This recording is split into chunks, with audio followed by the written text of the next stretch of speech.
Assalamu alaikum everyone, and welcome back to my channel, The Criterion. Today I'm going to discuss a very important topic, and that is the issue of the Qur'an alone position. There are some small group of Muslims who believe that the Qur'an is sufficient in all matters of the deen in terms of guidance and revelation for Muslims to follow. The majority of Muslims feel that a separate source known as Sunnah, which is found in Hadith books, is necessary for Muslims to follow. So today I'm going to be analyzing the first view, known as the Qur'an Only position, to see if it is defensible. My position now is that the Qur'an alone position is indefensible and untenable in light of certain verses that I'm going to convey today, one of which is Surah Baqarah, chapter 2, verse 143. Okay? And in that verse it says, "And thus we have made you a just community, that you will be witnesses over the people, and the messenger will be a witness over you. And we did not make the Qibla, which you used to face, except that we might make evident who would follow the messenger from who would turn back on his heels. And indeed, it is difficult except for those whom Allah has guided, and never would Allah have caused you to lose your faith. Indeed, Allah is to the people kind and merciful." Now, why is this verse difficult for Qur'an only Muslims to reconcile with their belief? Well, the reason is that the verse specifically mentions that the messenger was on a previous Qibla before Al-Masjid Al-Haram, which is in the second verse, which is in the next verse in 2:144, which says, "Indeed, we see the turning of thy face," speaking to the messenger. "So we shall surely make thee master of the Qibla which you likest. Turn then thy face towards the sacred mosque, Al-Masjid Al-Haram, and wherever you are, turn your faces towards it. But those who have been given the book certainly know that it is the truth from their Lord, and Allah is not heedless of what they do." So, the question is, the second Qibla that the messenger was supposed to be following, according to 2:144, is Al-Masjid Al-Haram. In the previous verse, it says that the messenger was on a previous Qibla. Now, I'm not going to get bogged down in the terms of Qibla and Al-Masjid Al-Haram and what exactly these things mean yet. It's not my point yet. I'm going to get to that a little bit later about Al-Masjid Al-Haram. But it's clear from 2:143 that the messenger, Rasul is the word used, was on a previous Qibla before Al-Masjid Al-Haram, and his contemporaries were also. And Allah says the purpose in having the first Qibla and then the second one, was so that we might make evident who would follow the messenger from who would turn back on his heels. So that means he had to be the messenger at the time when he was following the first Qibla. Otherwise, people would not have to follow him to the second Qibla, because he wouldn't have authority if he wasn't the messenger at that point.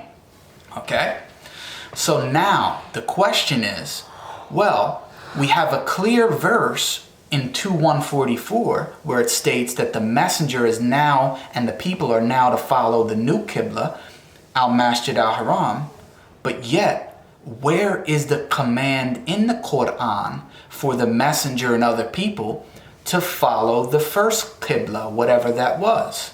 We don't have any such command.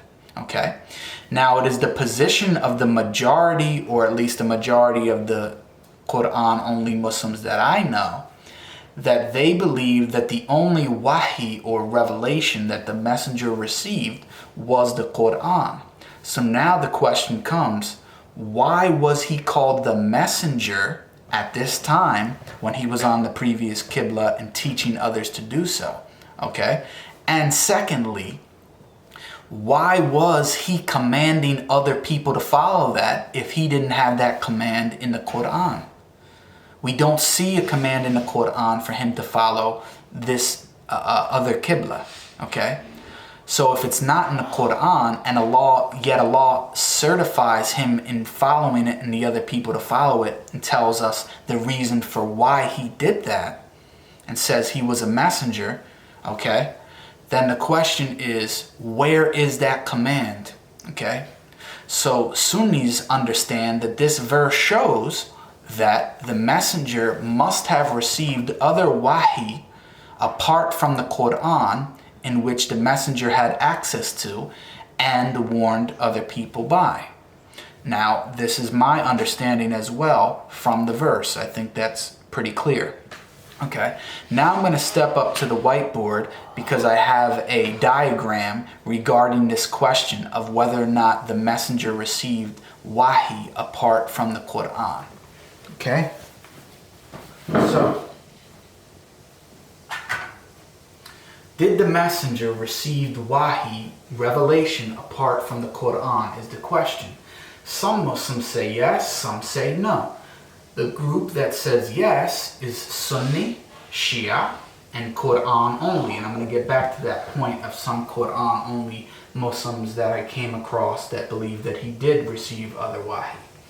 But for now, I'm going to deal with the majority of so-called Qur'an only Muslims that do say no, that he didn't receive other wahi apart from the Qur'an. Now note, I'm putting Qur'an only in quotes. This goes for all subsets of the group: Qur'an only, Qur'anist, hadith rejectors, Qur'an centric, whatever you want to call yourself. I don't have time to list all these different phrases, so it's in regards to all these people who hold such a view that say that no, the messenger didn't receive any wahi or revelation apart from the Qur'an. Okay, so I have a deductive argument for this group of Muslims, which I used to be one of them, that feel that the Qur'an only is the only wahi that the messenger received. Premise 1.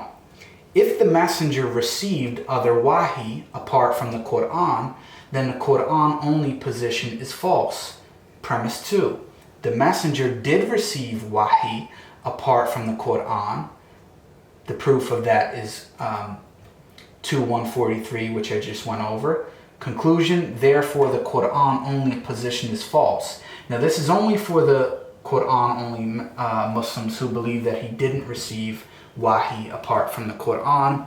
It's clear that he did when we see in Surah 2 verse 143, okay, that he was following a Qibla previous to Al-Masjid Al-Haram, and yet there's no command for him or others to do so in the Qur'an. So where did this information come from? Okay, that's the question for this group of Muslims, which they do not have an answer for. So when pressed, some Qur'an-only Muslims say, well, yes, he did receive wahi apart from the Qur'an. Now the second question that comes in for the people that say yes is, did the messenger convey this other wahi to other people around him? Because some may say, well, he received other wahi, whether it was in a dream or something else, but it wasn't meant for other people. Okay, so the question is, did he convey this other wahi that he may have received to other people? Some say yes of this group. That includes Sunni, Shia, and some Qur'an-only Muslims, which is even a less of a degree, but I'm going to get back to that point. For now, I'm going to deal with the ones who say no, which is this group of Qur'an-only Muslims. Say that no, he did receive wahi apart from the Qur'an, but it was only for himself. He didn't use it to warn other people. Well, that again, by the same verse, 2:143, is shown to be false because it says that the messenger was on this previous Qibla, okay, and that other people were following him in doing so, and the new one was made to see who was going to follow him from the first Qibla to the second one. So, if he did get this wahi, and it was not in the Qur'an, and he was following it, then how were the other people around him following it? Well, it's obvious that he must have used that wahi to convey to other people, and that's why some people were following him in this. Okay, so we know now that this no position cannot be defended. Okay, now I'm going to turn my board over here and deal with the further view of the people who say yes, that he did receive it and convey it to others. Okay, so again, was this other wahi meant for us today? Because some people might say, well, he did receive this other wahi and he did convey it to other people, but it was only meant for those people at that time because that was the first qibla and we have a new qibla and we don't have to be concerned with the old qibla, so we don't need to worry about that other wahi. So you have a group of Muslims, Sunni and Shia, who say yes, this other wahi is meant for us today. You have another group of Muslims, the Qur'an Only view, which I'm dealing with, who say no, he did receive it, he did convey it to others at the time, his contemporaries, but it was for them only, it's not for us. Now, what is the problem with this view? Okay, what is the problem with that view that I just said, that it was only for those people at that time and not us? Well, it conflicts with another commonly held view by Qur'an Only Muslims, okay, and that is their interpretation of obey Allah and obey the messenger, okay? Now, they say that obey Allah and obey the messenger means obey Allah and obey the message, essentially that the message equals the Qur'an, that the messenger is only a messenger in his capacity as a message, and the only message that he was to bring to the people was the Qur'an. So we only have to obey him as far as following the commands in the Qur'an that he brought to us. Now, what's the problem with that? The problem with that is that clearly, that understanding of obey Allah and obey the messenger clearly contradicts to 143 that we just went over, because the only message that he brought to the people was not the Qur'an. He brought this other message of this previous qibla that wasn't mentioned in the Qur'an, okay, for him to do so. He was not commanded to do so, and yet he did so, and other people were following him on that. So that shows that his message was not limited to the Qur'an.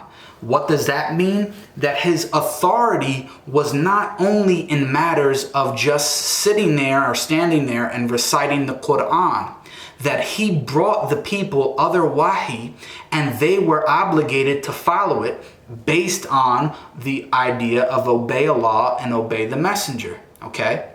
So this idea of it not being for us today, okay, is not consistent with their interpretation of obey Allah and obey the messenger, okay? Now, in the Qur'an only community, we have generally speaking, two different types of Muslims. Some that don't believe in any rituals, or at least don't believe that Salah is a ritual prayer, so they don't pray as Sunni and Shia do. And then we have the other ones who believe that Salah is a ritual prayer and that the details for the prayer are sufficiently found in the Qur'an. Okay? Now there's all little different types of groups who may twist something a little bit here and there, which I can answer to, but I don't have time to go through each individual Qur'an Only Muslim's personal view on the matter. You know, whether Al-Masjid Al-Haram is an actual place, but it's Petra, it's not Mecca, and all these different things, like from Dan Gibson's understanding. I don't have time to go through all that stuff. I'm just dealing with the majority of people here. That's what my argument is based on. So now the question is, for this question, the second question, what is Al-Masjid Al-Haram? Because that came up in the verse. Now we have a group of Muslims who say it's a place in Mecca. That's the Sunni, Shia, and some Qur'an Only followers. Now, we have a second group of people who say that al-Masjid al-Haram is actually just the Qur'an or the commands in the Qur'an. And that is held by a group of Qur'an Only Muslims. Okay?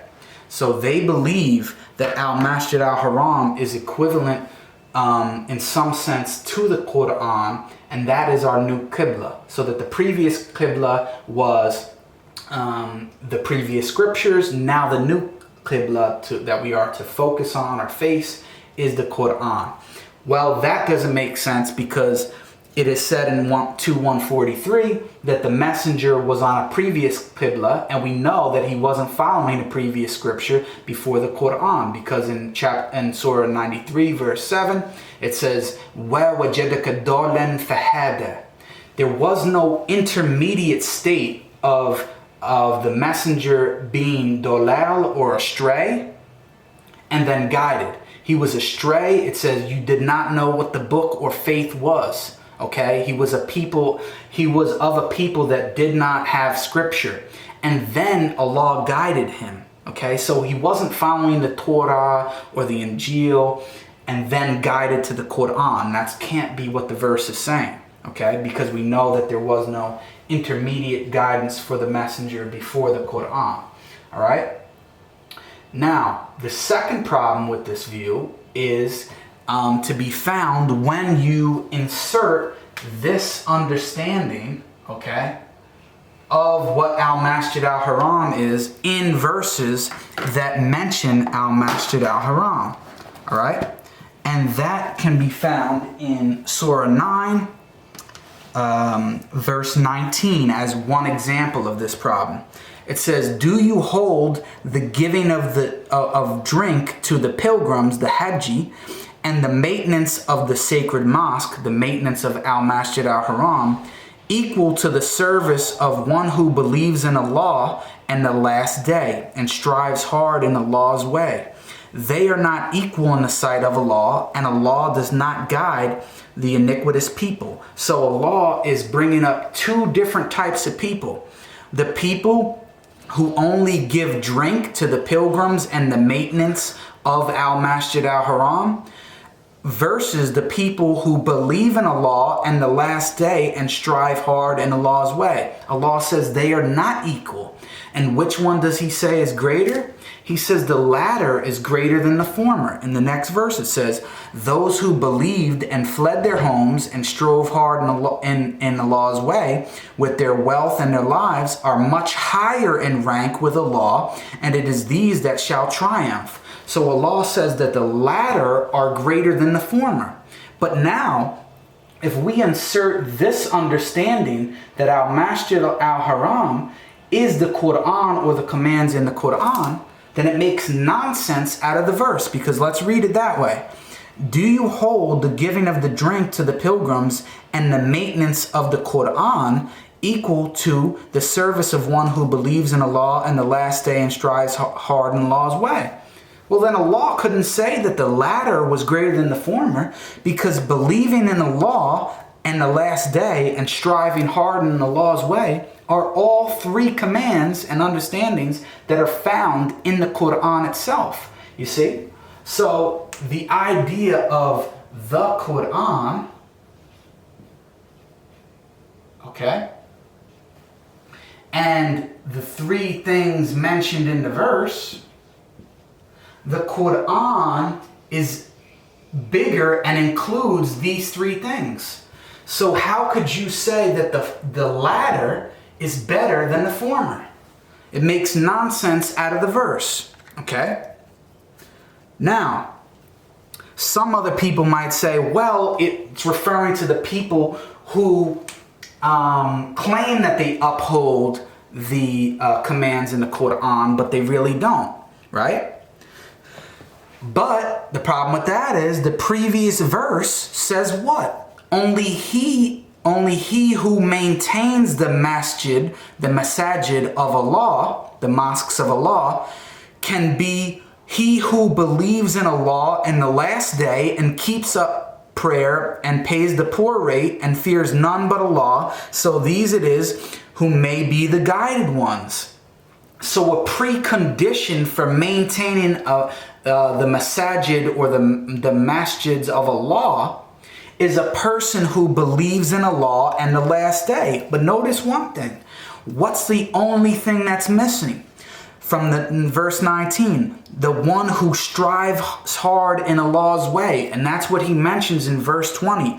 It says, these are the people who believed and fled their homes and strove hard in Allah's way with their wealth and their lives. They weren't just sitting at some place kicking back. They were going out with the message and fighting against the disbelievers. So this is the difference. This view cannot be accepted when we insert this in verses that mention al-Masjid al-Haram. It makes nonsense out of the verses. Okay, so this cannot be the understanding. Otherwise, you have to answer why this verse doesn't make sense when you insert this understanding. Okay? And there are other verses like this when you insert this that it makes nonsense out of al-Masjid al-Haram. But this is sufficient to make my point. All right? Now, what about the Qur'an Only Muslims that say it's a place in Mecca and agree with the Sunni and Shia Muslims? What is the problem with that? The problem with that is that these Muslims believe, and notice, the people who believe that al-Masjid al-Haram is an actual physical place, okay, believe that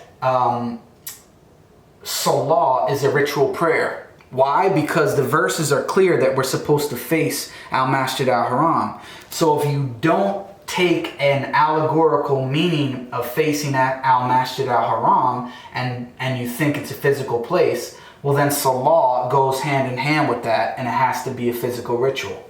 That's why for the majority of the people who believe that the Qur'an is al-Masjid al-Haram, they don't believe that Salah is a ritual prayer. You see? So those two issues kind of go hand in hand.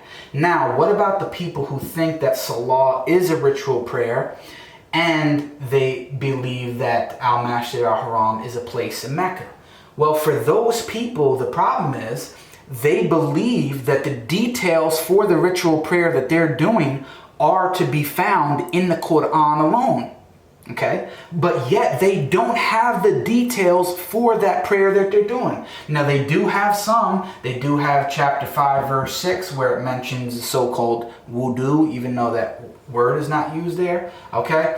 They do have verses about times of prayer, that you should recite the Qur'an in prayer. A couple minor things like that.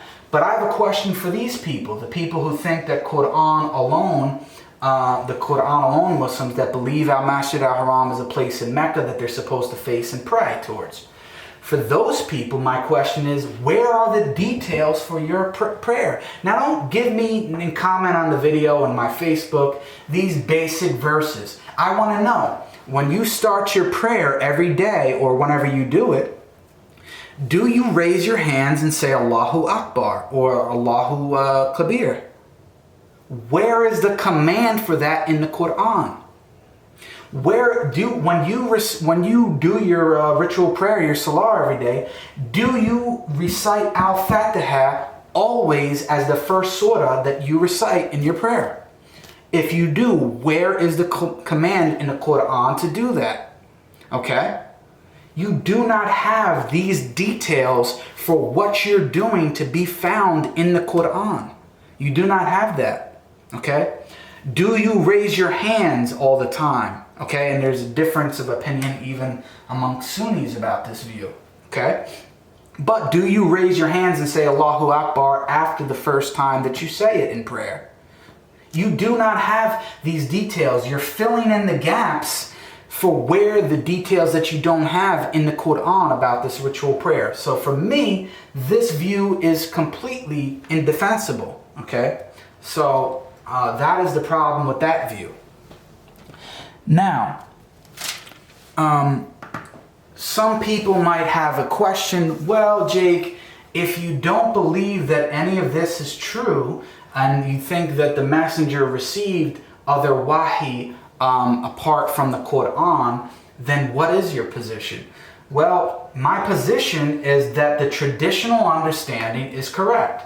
That Al-Masjid Al-Haram is an actual place, that Salah actually is prayer, and that the messenger did receive other wahi apart from the Qur'an, and his title of messenger and obeying the messenger wasn't simply limited to obeying and following the commands in the Qur'an.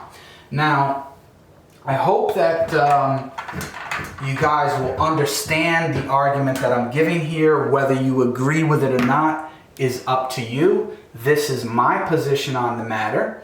Okay, and there are other verses to support what I'm saying. If you look at, also at chapter 66, just real quick.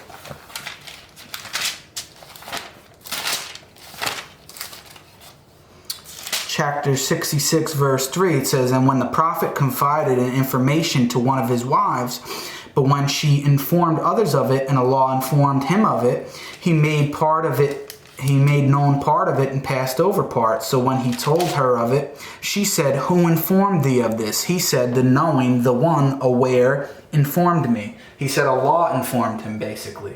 So the question is, we don't have the information of what he was informed of by Allah in the Qur'an, so it's not Qur'an that he was given. And yet he was given wahi and told something by Allah. Now somebody might say, well, this is inspiration and not wahi and so on. Fair enough. The problem with that is, again, for the people who say yes, that he did receive it, but that he only conveyed the Qur'an, that it was limited to the Qur'an. Well, clearly he didn't keep that information himself. He gave it to one of his wives, and she went on and told other people, or whatever the case was. Now it says he concealed some of it and he gave some of it. So at minimum, he did use some of that wahi or inspiration, whatever you want to call it, and use it in a situation with other people. And notice that when the prophet said, Allah is the one informed me of it, his wife didn't question him and said, you have no authority to use other inspiration or wahi revelation apart from the Qur'an in personal matters. But yet he did so, and Allah actually chides him for not using the full information that he was given and only using some of it. Okay, so you can't really use that excuse to get out of the problem. Now, I'm sorry for all the moving around and fumbling around. I just felt that the whiteboard would be a useful tool to clearly illustrate a diagram of the various positions and what the problems are with each of these splinter groups of the Qur'an only view on this matter in terms of Al-Masjid Al-Haram. Now, just very briefly, I don't have time to go into the other problems, but there are other problems with the Qur'an only view, which I mentioned about Salah, where the details for it, Hajj, where the details for Hajj, Siyam, and all these different things, which I can go into another diagram, tree branch of how different Qur'an only Muslims deal with this matter. Now, someone might say, there's a third position, which I forgot to bring up. Someone might say, well, Jake, you're making a good point, but I just don't know what Al-Masjid Al-Haram is. So I'm not a person that says it's the Qur'an or a person who says that it's a place in Mecca. I just leave it up in the air. I don't know what it is. The problem with that is in those same set of verses where I quoted before, Allah clearly mentions, let me just read it real quick, that you should turn your face towards Al-Masjid Al-Haram wherever you are. It says, then turn thy face towards Al-Masjid Al-Haram and turn your faces towards it wherever you are. So now that's a command, even as a Qur'an only Muslim, that you cannot now obey that command because you don't know what Al-Masjid Al-Haram is. So you got to figure this out. That's another issue. Now, I hope that you guys all enjoyed this clip. I still will be active on my channel. okay? And I'm sorry for fumbling around with this camera here. I just had to turn it a couple different ways. I still will be active on my channel, The Qur'aniyoon, so feel free to subscribe and share this video. I hope you all enjoyed it, and I look forward to a stimulating conversation regarding this. I'll see you all probably next week.